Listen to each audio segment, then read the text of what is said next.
El Mencho is dead, and Mexico is burning. The moment the news broke, something shifted. Not just in the mountains of Jalisco, where the most feared cartel boss in the Western Hemisphere had just taken his last breath, but across an entire country. In the streets of Puerto Vallarta, a city that millions of Americans visit every single year, believing it to be their safe, sun-soaked paradise, something terrifying was beginning to unfold. Cars were being set on fire. Pharmacies were burning to the ground. Armed men were pulling strangers out of their vehicles, pouring gasoline over the hoods, and walking away as the flames climbed into the sky. Tourists, who had arrived just days earlier with nothing but sunscreen and vacation plans, were now calling their mothers, telling them where to find their wills. Parents separated from their children, couples locked inside hotel rooms surviving on granola bars, hélicoptères militaires circling overhead, armored vehicles rolling through streets that just 24 hours earlier had been filled with laughter, music, and margaritas. This is not a story from a war zone in the Middle East. This is not some distant conflict happening in a place most people can't find on a map. This happened on February 22, 2026, just across the border, in a city where Americans go to relax, in a place that has been marketed to you, to your family, to your friends, as one of the most beautiful destinations in the world. And it all started because one man died. His name was Nemesio Oseguera Cervantes, but the world knew him as El Mencho. And if you don't know who El Mencho is, then you need to sit down and pay very close attention, because understanding who this man was is the only way to truly understand what is happening right now, and what may be coming next. El Mencho was not just a drug lord. He was not simply some cartel boss in the long line of cartel bosses that have risen and fallen across the decades of Mexico's brutal narco wars.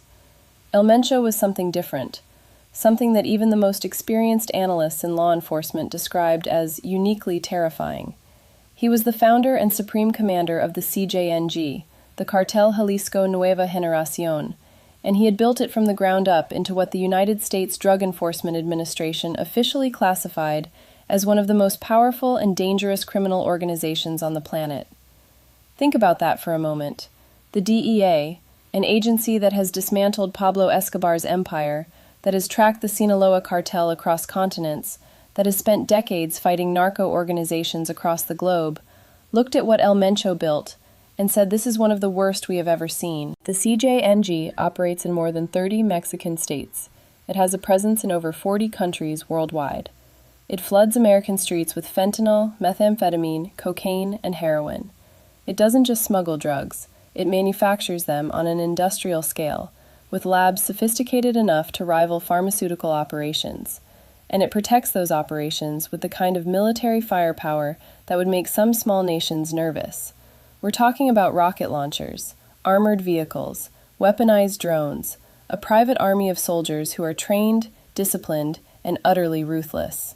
And El Mencho commanded all of it. For years, more than a decade, he was the most wanted man in Mexico.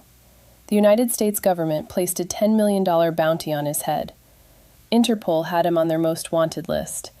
The Mexican military launched operation after operation, trying to capture or kill him. And again, he slipped through their fingers. He survived shootouts. He survived raids. He survived assassination attempts. He seemed, to many people who studied him, almost untouchable, almost like a ghost, a man who existed in whispers and fear, but who could never quite be cornered. And then, on February 22, 2026, the Mexican Ministry of Defense announced that El Mencho was dead. Before we go any further into what happened next, we need to understand something about how cartels actually function, because there is a dangerous misconception that many people hold. The idea that if you eliminate the leader of a criminal organization, the organization collapses. That if you cut off the head, the body dies. That is not how it works. And it is absolutely not how it works with an organization as sophisticated, as deeply rooted, and as well-funded as the CJNG. What actually happens when a cartel loses its supreme leader is something far more complex and, in many ways, far more dangerous than simply maintaining the status quo. What happens is a power vacuum, and power vacuums, in the world of organized crime, are not empty spaces waiting to be filled quietly and peacefully. They are explosions waiting to happen. They are the beginning of internal wars, succession battles, betrayals, and chaos. Lieutenants who have spent years suppressing their ambitions suddenly see an opening. Regional commanders who have been loyal out of fear suddenly question whether they need to remain loyal at all. Rivals from competing cartels, the Sinaloa cartel, the Gulf cartel, others, begin probing for weaknesses, testing borders, moving into territory that was once too dangerous to touch. And in the middle of all that chaos, civilians get hurt. But the immediate reaction to Mencho's death was something else entirely. Before the power vacuum even had time to form, before the succession battles could begin, before any rival cartel could make a move, the CJNG reacted. And they reacted the way they always react when they want to send a message. They burned things down. Eugene Marchenko is 37 years old. He lives in Charleston, South Carolina. He is not a journalist. He is not a law enforcement officer. He is not a researcher who studies cartels for a living. He is a regular American who decided to take a vacation to Puerto Vallarta with his wife. He arrived the day before everything broke loose. On the morning of February 22nd, Eugene woke up in his Airbnb near one of the city's main roads. He could hear honking outside, not the ordinary, impatient kind of honking that cities everywhere produce as background noise, but something more urgent, more alarming. He walked to his balcony and looked down. 6 cars were on fire directly below him, not smoldering, not smoking, fully engulfed in flames, right there on the street outside his building. And parked nearby, close enough to make his blood run cold, was a fuel tanker, also burning. Eugene later got hold of video footage recorded by one of his neighbors. What it showed was methodical, organized, deliberate. Men who appeared to be cartel members were stopping vehicles. They were ordering the drivers and passengers out. They were waiting, patiently, for every person to step away from the vehicle. And then they were pouring gasoline over the car and setting it alight and walking away. This was not random. This was not chaos. This was a message, being written in fire across the streets of a tourist city, directed at anyone watching, at the Mexican government, at the United States, at rival organizations, at ordinary citizens. The message was simple. El Mencho may be gone, but we are still here. We are still powerful. We are still capable of this. Do not think for 1 second that his death changes what we are. Later that day, Eugene went outside looking for food. What he found was something out of a different world. Pharmacies burned to ash. Neighborhood grocery stores reduced to smoking shells. Young men breaking into buildings, grabbing beer and cigarettes, looting whatever they could find. Military helicopters circling overhead, sweeping the rooftops. Armored vehicles and armed soldiers moving through streets that tourists had been strolling through just 24 hours earlier. The transportation infrastructure had collapsed entirely. No buses, no Uber, no taxis, nothing. Eugene and his wife were effectively stranded, stuck in a city that had transformed overnight from a vacation destination into something that looked and felt like a conflict zone, with no clear way to get to the airport, even if their flight was reinstated. What struck Eugene most, though, what he kept coming back to when he described what he saw, was that despite all of it, despite the burning cars and the armed men and the military presence and the helicopters and the fear, the local people he encountered were not panicking. They were not screaming in the streets. They were not running. They were annoyed, frustrated, as if this was not an incomprehensible nightmare, but simply an inconvenience. A terrible one, certainly, but familiar in a way that no one should ever have to find familiar. That detail should stop you cold, because what it tells you is something that numbers and reports and DEA briefings cannot fully convey. It tells you what daily life in cartel-controlled territory actually feels like for the people who have no choice but to live there. Adriana Belli is 49 years old. She flew in from Miami.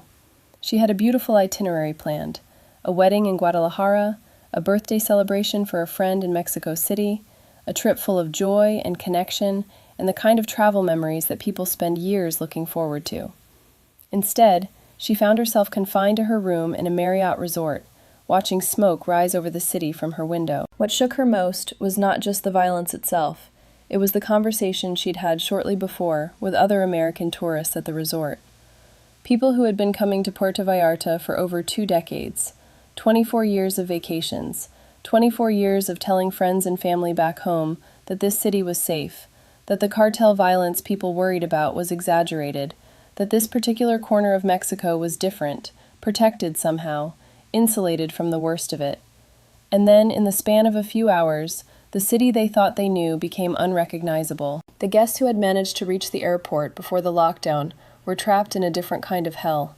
Flights canceled, no information about when service would resume. People sitting on the terminal floor, checking their phones for news that wasn't coming, surviving on whatever snacks they'd had the foresight to grab before things went sideways. Granola bars, vending machine chips, conversations with strangers united by the shared experience of being completely, utterly stuck. There is another witness whose story cuts to the bone in a way that transcends everything else. His name has not been made public, but his account was shared with reporters in the aftermath of the chaos. He was staying at a resort with his wife. It was their first trip away without their 4-year-old son. When the violence erupted and it became clear that no one knew how bad things were going to get or how long it would last, he sat down and called his mother. He told her what was happening. He told her where to find his will. Think about the weight of that sentence. Think about sitting in a hotel room, in a place you went to have fun, to decompress, to celebrate life, and making a phone call to your parent to say that you just want to make sure she knows where the documents are, just in case.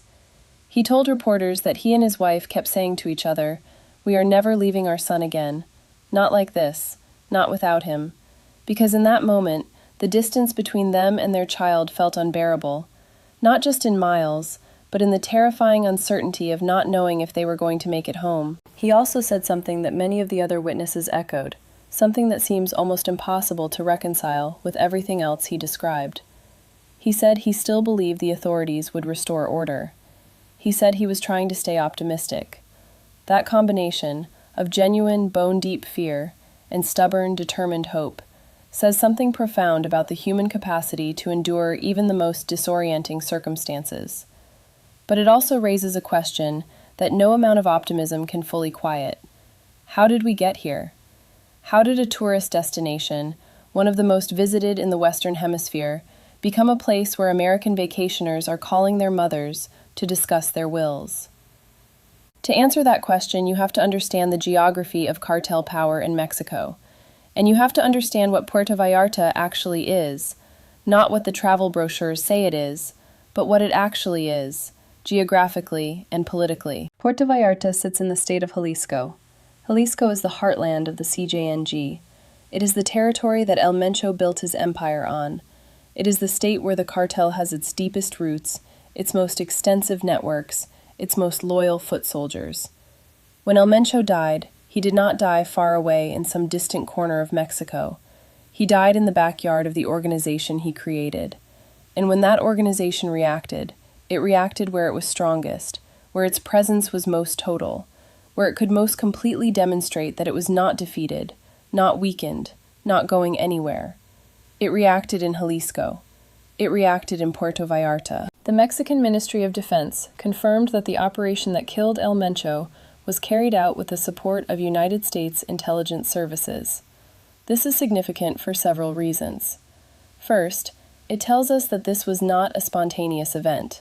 It was the result of sustained, coordinated international cooperation, the kind of intelligence sharing and joint operation that doesn't happen overnight. Second, it tells us that the United States government was deeply involved in the outcome, which means the geopolitical implications of El Mencho's death extend well beyond Mexico's borders. Third, and perhaps most importantly, it tells us that the cartel knows this. The CJNG knows that American intelligence helped end the life of their founder, and that knowledge will shape their behavior going forward in ways that we cannot fully predict yet. The question that every analyst, every law enforcement official, every diplomat, every ordinary citizen living in affected regions is now asking is the same question: what comes next? The CJNG is not going to disappear. Let's be completely clear about that. An organization this large, this wealthy, this deeply embedded in the economic and social fabric of multiple Mexican states, does not cease to exist because its founder is eliminated. The infrastructure remains, the drug routes remain, the money remains, the weapons remain, the personnel remain. What changes is the leadership, and what the change in leadership triggers is a period of internal instability that historically, in cartel after cartel, has resulted in an escalation of violence rather than a reduction in it.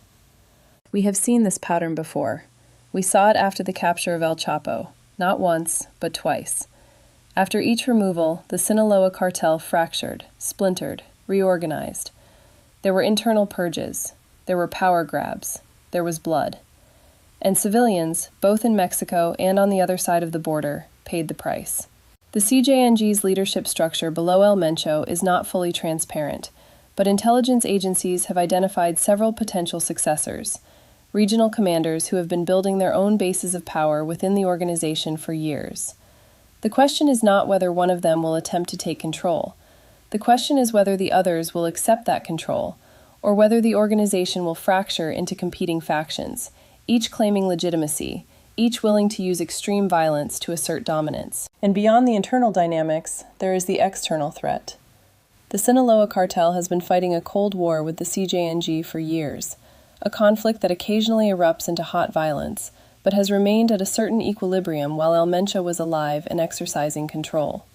With him gone, that equilibrium is shattered. The Sinaloa cartel will not sit still. They will probe. They will test. They will attempt to reclaim territory and routes that the CJNG has controlled. And when that happens, when those two titanic forces begin to openly contest the same ground, the violence will not stay contained to remote mountain towns or isolated border crossings. It will spread. It has always spread. And ordinary people, in Mexico, in the United States, in tourist cities and border towns and American communities, where the fentanyl and the methamphetamine and the other poisons eventually arrive, will pay the price. There is something important that needs to be said here, something that often gets lost in the breathless coverage of cartel violence and drug war statistics and DEA press releases, and that is this. The people suffering most acutely and most continuously from the existence of organizations like the CJNG are not American tourists who get caught in the wrong city on the wrong day. Those tourists have the ability to return home. They have embassies and consulates and travel insurance and governments that will, eventually, help them get out. The people who cannot get out are the Mexicans who live in these territories. The small business owners who watch their pharmacies and grocery stores burn, not as a shocking, once-in-a-lifetime event, but as part of a decades-long pattern of intimidation and control. The families who navigate daily life around cartel checkpoints and cartel taxes and cartel rules that supersede any law the government has ever written. The young men who are recruited, coerced, or born into these organizations, and who often see no viable path out. The journalists and activists and local officials who try to document or resist what is happening, and who risk their lives every single day for doing so. For those people, the death of El Mencho is not a resolution. It is not an ending. It may not even be a significant turning point. It is simply the next chapter in a story that has been written in blood for generations. And the next chapter, like all the ones before it, will bring its own particular horrors before any stabilization, if stabilization comes at all. So where does this leave us? What do we do with all of this? The tourists who were trapped in Puerto Vallarta on February 22, 2026, experienced something that the vast majority of American travelers never experience: a sudden, violent, visceral confrontation with the reality that exists just beyond the walls of the resort, just outside the carefully curated vacation experience that the travel industry sells so effectively. Most of them will go home. Most of them will recover. Most of them will eventually be able to look back on it as the most terrifying trip of their lives, and they will be okay. But some of them, the ones who called their mothers to discuss their wills, the ones who held their partners in the dark and wondered if they would see their children again, some of them will carry something from that experience that doesn't go away when they cross back over the border. A knowledge, an awareness of something that was always there, but that they were able to ignore until they couldn't. That awareness, uncomfortable as it is, matters. because the problems that allowed organizations like the CJNG to grow into what they became are not problems that exist only in Mexico. They are problems that stretch across borders and implicate American drug consumption, American gun trafficking, American foreign policy, American trade relationships, and American political choices in ways that are deeply uncomfortable to confront. El Mencho is dead. The fires in Puerto Vallarta will be put out. The tourists will go home. The soldiers will return to their barracks. The streets will be cleaned up, and the CJNG will reorganize, and the drugs will keep flowing, and the violence will continue in the communities that have no choice but to endure it, unless something fundamentally changes. The question is whether the death of one man, even the most powerful cartel boss of his generation, is the kind of event that creates the political will to pursue that fundamental change, or whether it becomes simply another headline, another chapter, another data point in a story that never seems to end. That question does not have an easy answer, but it is the question we need to be asking, not just today, not just in the immediate aftermath of these events, but continuously, persistently, and with the full weight of everything we know about what is at stake. Stay informed, keep watching, because this story is far from over.